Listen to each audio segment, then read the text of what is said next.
Ici, le bras d'Hillary est figuratif, c'est-à-dire éloigné de son corps. Ainsi, quand elle parle de l'Europe, elle place celle-ci loin d'elle.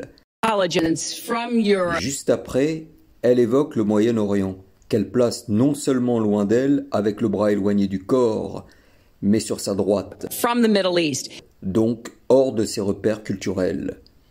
Son bras revient un peu plus vers la gauche en parlant de ses alliés.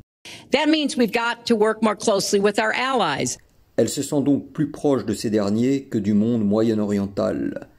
En continuant dans cette logique neurosymbolique, elle redirige sa main très à droite en parlant de Donald Trump.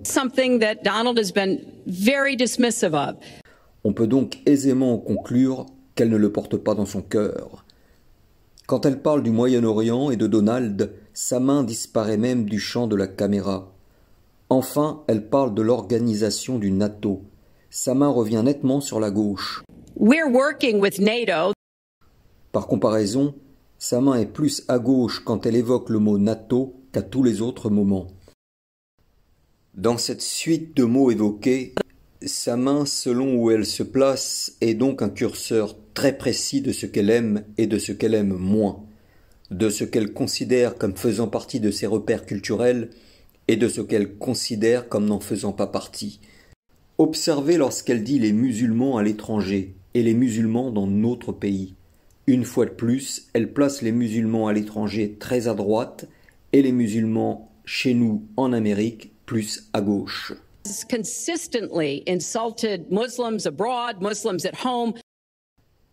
Grâce à cette lecture du neurosymbolique, nous sommes donc en mesure d'identifier quelles sont les préférences des uns et des autres. Si je vous parle de Pierre et de Jacques, et que je situe Pierre à gauche, vous pourrez en déduire, bien que cela demande à être recoupé, que je préfère Pierre à Jacques. Cette lecture renvoie à nos préférences culturelles.